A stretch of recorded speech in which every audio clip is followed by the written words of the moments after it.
Welcome to the Rooted Lounge, where we break down the 3 core relationships that shape everything about your life as a mom: your relationship with yourself, your partner, and your kids.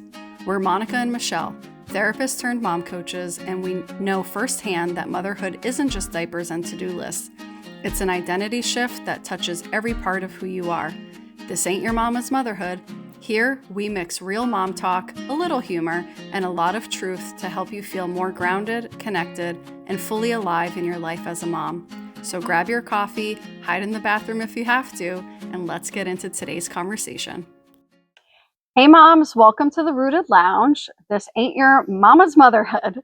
This is where we break down what rooted motherhood is and the 3 core relationships that shape your motherhood journey.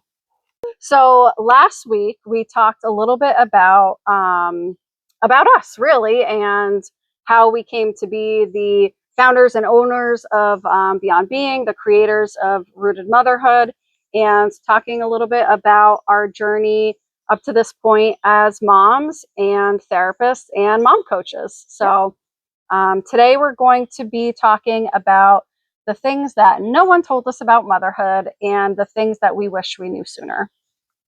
And we're going to kind of go into our real experiences, which might get a little heavy, might spark some thoughts. So I'm going to start and kind of share what those things were for me. And then Monica will share her experience, and I might fumble over my words because, of course, I'm pregnant and I'm already like thinking about me like crying over here. So yes, like I said, we're going to share some of our own personal experiences that really brought ourselves kind of into motherhood. So I had a very rough start to my motherhood journey. And unfortunately, my pregnancy and my birth story and post-birth were pretty terrible. My son was actually born at 25 weeks, and he spent 5.5 months in the NICU. So it was a complete culture and identity shock for me that has taken me, quite some time to move through. But even though it was a very intense and kind of an anomaly of what happens during pregnancy, birth, postpartum, I felt so much of the same symptoms that every mom feels. But the ones that I want to talk about today more specifically is my identity as a mom, and then this overwhelming guilt and fear and sadness that I experienced, not just for my son, but for myself. And honestly, I didn't know any of this was really happening in the first 6 months of my son's life. So it was one of those things that just I knew it was there. And he came home and I was right in this kind of autopilot space, which I was on autopilot for 6 months, but I knew I couldn't continue to live in that space. And it took me a while to get out of there. But specifically the identity shift, we all go from not being moms to being moms. So there's a shift in and of itself. But I also went from not being a mom to being a mom, but I wasn't exactly connected to my child yet because I was so early. I didn't get to hold him right away, right? So I didn't even feel like a mom. I wasn't keeping him alive. Doctors were keeping him alive. So even this beautiful transition of oh my God, I'm a mom, and then being oh my God, I have to take care of the child. I didn't get that for 6 months. So I had this identity crisis of I'm a medical mom. I need to make medical decisions. I need to make decisions to keep my child alive. I have to book all of these appointments. I have to make sure he gets all the services he needs. It was very robotic, I guess. That was a good way of describing it. And that, I think, and I'll talk about the guilt in a second, but I think that was the hardest thing for me. And for a really long time afterwards, I was this can't be it. I can't just be a medical mom. I want to enjoy motherhood. I want to be something more than just identifying as a medical mom, because even though I know things that no mom should ever know, I didn't need that to be everything. So that was like one introduction to motherhood. And then, I mean, just the overwhelming amount of guilt, you know, just why did this happen? Why couldn't I carry a healthy pregnancy? Why does he have to be this way? Why does he have to go through life? Like, I can't do anything, but I need to be able to do something. So it was so many negative thoughts around that. Like, I never felt necessarily the guilt of, I know a lot of moms feel the guilt of like leaving their child and, oh, like I can't do this or I can't do that. That's one thing that I never felt. But I think the reason why I never felt it is because I had to leave him every day. Yeah. Right. And so by the time I got home, obviously I was so worried about leaving him just because of his medical things, but I just didn't have that connection of like, I am the only person. Like I can't leave to go get my nails done, to go out with friends. Like it wasn't guilt in that way or mom guilt in that way. It was definitely more of the guilt like of the I'm literally his care giver. Yes. Yeah. Exactly. As if like you were his personal nurse or exactly. And so it was more wrapped around that than I guess what you would consider like typical mom guilt, I guess. And I will say to this day, I still don't really experience that, but I definitely feel the guilt of the other stuff. Like at times, it's obviously a lot better because they've done that transformation. That's kind of a long-winded story, but that is my real life experience and how the identity and the guilt were really the two things that like kind of crumbled me in that moment. Yeah, it's so interesting how it just, before I get into my own stuff, it just makes me think of like how just countless women have this common thread of like being a mother, right? And even though there's a lot of overlapping similarities, there also exists at the same time very, very different experiences. Yes. Because of multiple factors. It's never just one thing. It's always like a complete multitude of these different factors. Which actually that makes me think of how I always like to say it's not about the content, it's about the feeling, where just for me personally, like most people I share that story with are like, oh my God, you know, which I mean, it is, it's terrible, you know? And so it's not something that most people are like, oh my good, like most people are like, oh my goodness, but it's something that we know as therapists, as coaches, and as moms ourselves, like it isn't about the content of what happened to me and what happened to him. It's the emotions, the behavior, the patterns, the disconnect, like it's all of that stuff that is what is the similarity between all of us. And it's crazy how many different experiences there are. Thousands, million, like I don't know, you know, probably millions of experiences that they all kind of boil down to the same thing. So a little bit about my story coming into motherhood. So during my pregnancy with my first, it was a really tough period for me. My dad had just had a massive heart attack and had triple bypass surgery. I think I was about 5 months pregnant, 6 months pregnant.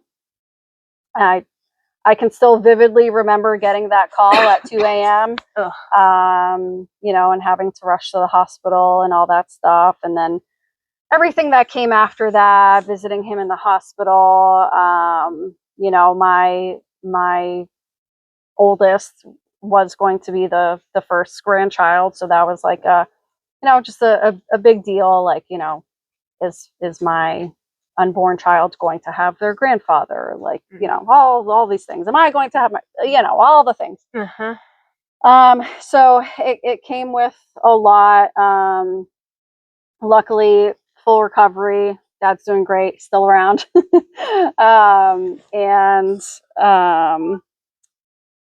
So kind of fast forward, probably 3-4-ish months after that, my parents shared with me that they were going to be moving out of state, which was probably the worst thing aside from my dad having a massive heart attack. For sure. Yeah, your main supports are not going to be here anymore. Yeah, I mean, and that was just crushing. It was the most heartbreaking thing that I ever heard at that time, and it rocked my world, honestly. Again, because this is my first child, this is their first grandchild. Like, what do you mean you're moving? And not just like the state over. No, like, not driving distance. Yeah, I mean, I guess it could be, but no, like flight, away. So that was rough. But fast forward, my daughter made her appearance, which again, my delivery experience was less than ideal. And then it was followed by just complete, sleep deprivation. And, I even though I had, luckily my mom stayed with us stayed still in state for a month or so after she was born. Okay. It, once she was gone, I felt like a piece of me left with her, so it was really rough for a little while. And I don't know if it was because the combination of, like, was it just the fact that they left, or was it the fact that it was like my first child, or what it was? I don't know, maybe my own personality characteristics and things, but like, sure. I felt this overwhelming pressure to do it all. Never ask for help. I had to be the best mom. And if I wasn't doing everything perfectly, then I was failing. And yeah, so. How long do you think that lasted for you? Like that feeling of like doing it all? Oh my God. Sorry, literally, that's a hard question. No, but a long time. Yeah. Yeah. Like multiple years. Yeah. Several years. I'm like trying to think of when that switch happened. But I also feel like that ends up being what happens. And we touched on it a little bit last episode, but like it isn't 6 months. It isn't a year. It ends up being 3, 4, 5, 10, right? Like it ends up being a long time. Yeah. And I think for me, like, again, the fact that my parents have moved out of state was rough. My delivery experience was both like mentally and physically traumatic for me. Yeah. So I also, it took me a very long time to recover, like mentally from that experience. And I think, that kind of snowballed into other things. I mean, one major thing was like my husband and I,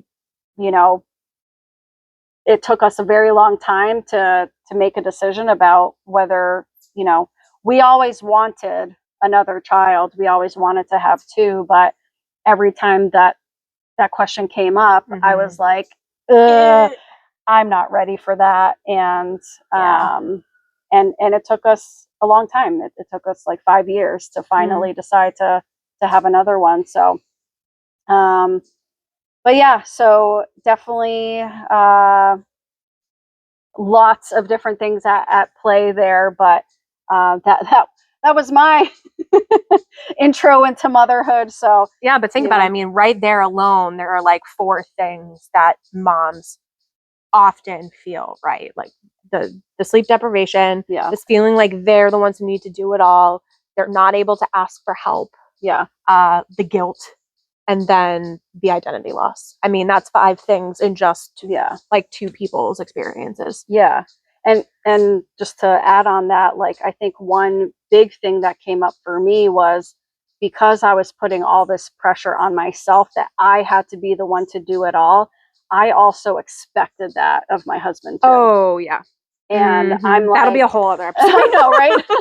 But I'm like, why why aren't you doing things or seeing things the way that I'm seeing them? Like, we, our priority is our child, and, we need to be doing everything together as a family. And I mean, one, because I feel like I lost, half of my family, with my parents moving, that I was like, clutching on to him and my daughter and being like, no, it's us. Like, we have to be together all the time. Yeah, for sure. Well, because guys were each other's, you were the only supports. Well, I mean, I know you had like his family and stuff, but like in that moment, you're like, I have nobody. You are my only person. I felt like I had nobody, even though I did. Yes. But I felt like I didn't have my own people, like my own support. And that was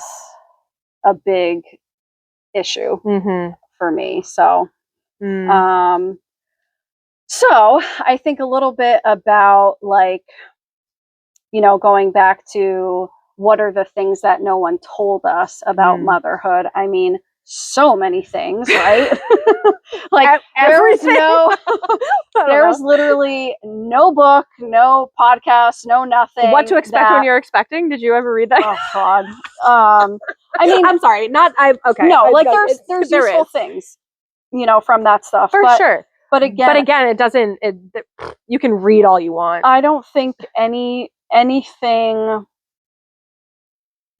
and this is exactly why we're here today. Yeah. Is that we don't think that there's anything out there that really touches on this stuff. Yes. Like, they tell you how to, kind of basics and general things of, like, pregnancy and childbirth, but what about after? What about, like, not even the first year after having a baby with all your typical postpartum stuff, but, like, which is always about the baby, right? Not about us. Again, yeah, exactly. Yeah. Like, what about us? Like, the complete transformation that we have as individuals, and then how that ripples into how that affects our relationships, our friendships, our profession, like, and so on and so on. So, because everything is so focused on baby,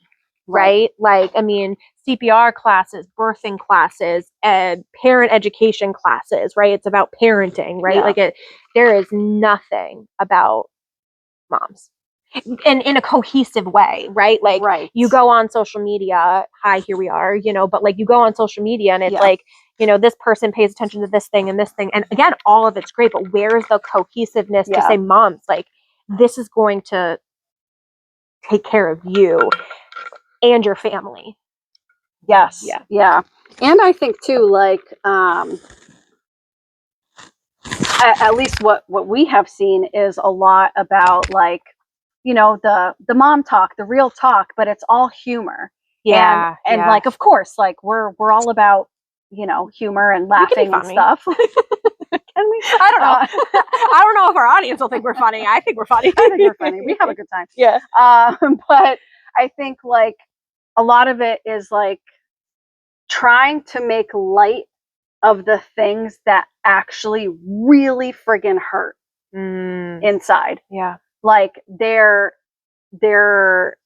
trying to make jokes about the fact that they're unsupported, invalidated by their spouses or their partners, by their in-laws, by their own families, by their friends, whoever. Right. And although it's validating in the moment, because you're like, I totally feel this. This is so me. Like. Yes, we absolutely need to be validated in those moments. And ... Yeah, exactly. Yeah. So I think that that's where I think that,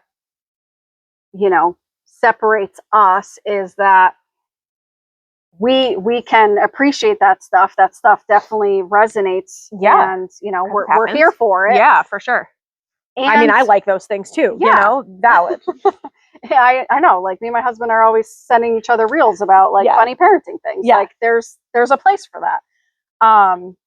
But we want to dig deeper. Yeah, we want to push the envelope a little bit. Yeah, we want to go past that surface and actually talk about the real issues, the real root causes of why these experiences are coming up for moms. And how to fix them. Yes. And what to do about them. And what to do about them. And because motherhood is hard, and that doesn't need to be your constant definition of motherhood, right? Like it doesn't need to feel so heavy. And even for the moms who necessarily aren't feeling that heaviness, right? Like that we can still grow in so many different in so many different areas in our motherhood journey, right? And that like we really are so passionate about that transformation. I had another thought, but it just poof out of my head. So maybe it'll come back to me. Well, one thing that just made me think of is, you know, we talk about it amongst ourselves all the time about how common it is that moms and parents in general will say like, it's just a season, like this will pass and that sort of thing. And it's like, yes, but also no, because I think where I agree with things just being a season is that like, yes, we are constantly moving into a new phase and transitioning and evolving. And that's the key, is that we want to help moms evolve and actually elevate themselves and not just stay, you know, the course because they think that's what they're supposed to do or whatever. But and to add on to that is that we know moms love being moms. Like we love being moms, and we never wanted to come across that like, you know, moms don't feel that way, that it's always this like miserable experience. And it's like, we loved being moms from the minute we became moms, right? In obviously different ways, but there is always this space to evolve, because it isn't about loving motherhood and loving your kids. Like it's not about that. And that's really what we want to provide for moms is to say that they're like, it's basically about more like, like take the blinders off. Like we're not just focused on, you know, what's right in front of us, and just like, which is again for many moms is their priority is their children. But we want to add the and. So take the blinders off and like, oh yeah, I have friends. I have, you know, my spouse, my partner. I have coworkers. I have my career, my passions, my interests. Like you have so much more in your life than you allow yourself to focus on. So, and goes back to, that's what we wish we were told, that there was more. Yes. That's a good tie-in. I was like, wait a minute, that's a good light bulb. Yes. So I think like when we think about what would we go back and tell our past selves, and I think for me, because I shared that my experience was a lot about I had to be the perfect mom, I had to do it all and all this stuff. I think for me, what I would tell my past self is that like, you're doing your best, you know, like you only know what you know at any given time. And I can honestly say, looking back all the years, you know, leading up to where I am now, like, I feel pretty confident to say like I was doing the best that I could. Yeah, totally. And I could do more, in the sense of not like tangibly more, but I could go deeper. I didn't have to stay on the surface and just get by. Coast. So what about for you? Like, what would you tell your past self? So because my mind was so wrapped up in this idea of me not having a choice and a lot of what happened to me, I got really stuck in that place. And I will give this credit to my husband because he's the one who actually said this to me. I would always walk around saying like, why us? Like, why us? That was my narrative for, I don't know, a really long time. Almost a year probably. And he had said it to me multiple times throughout like the first year of our son's life. And he was like, why not us?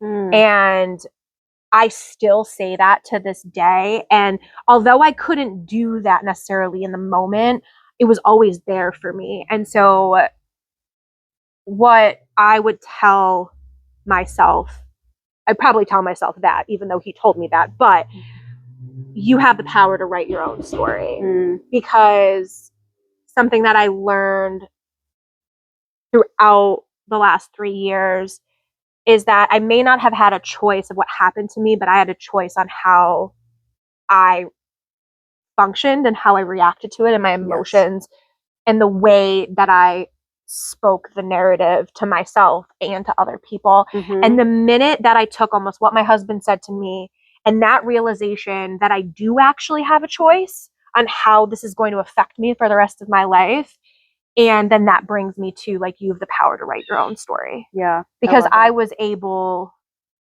with a lot of deep work, to be able to rewrite that narrative for myself. Yeah.